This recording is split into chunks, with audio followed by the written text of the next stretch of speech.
A woman appeared out of nowhere in front of Takuzo. He froze. He never expected this. The wife he had walked out on after their wedding had come all the way to Tokyo to find him. A coworker asked who she was. Takuzo tried to brush it off, but Shunko spoke up and said she was his wife. That made Takuzo uncomfortable. Shortly after, they were heading out to eat. They ran into the head chef. The chef learned Takuzo had abandoned his bride. It was just weeks after the wedding. He didn't say much, but the look in his eyes said everything. Takuzo had no idea how to explain himself. Shunko jumped in and covered for him. She said he came to follow his dream. The chef saw right through her. He told Takuzo to go cook dinner himself. Takuzo was just a low-level apprentice. This kind of chance almost never came. He rushed into the kitchen. The chef turned to Shunko. He asked how both families felt about the marriage. Every time she started to answer, Takuzo interrupted from the kitchen. He asked the chef if he liked chicken, then if he liked tomatoes. The chef got fed up and snapped at him. Shunko finally told the truth. Since Takuzo had liked, he had never gone back home, not even once. He had never written a single letter either. Her father decided to move forward with the divorce. He had already found her a new match. Shunko knew she couldn't keep making excuses for him. She agreed to the divorce. She insisted on coming in person to get his signature. Her father was worried she'd go soft. He offered to come with her. Shunko was afraid things would get out of hand, so she slipped out of the house alone before dawn. She asked the chef whether Takuzo had real talent as a cook. The chef said Takuzo had been putting in the work. He kept improving. The chef believed in him. He thought Takuzo had a solid future ahead. Those words settled something inside Shunko, a quiet decision she had been putting off. After eating the meal her husband cooked,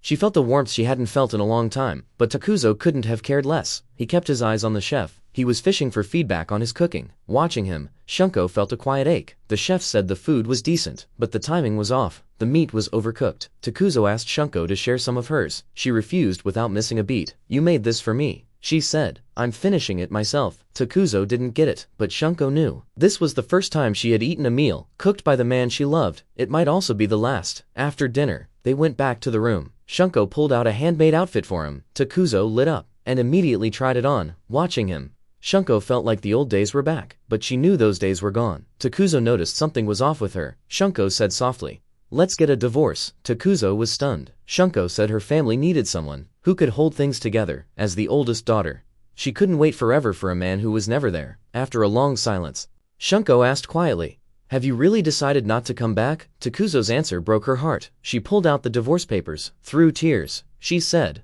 "All you have to do is sign." Takuzo was about to say he never wanted a divorce when Shunko suddenly felt sick and ran to the bathroom. When she came back, she told him she might be pregnant. She asked what they should do. The timing couldn't have been worse. Neither of them had an answer.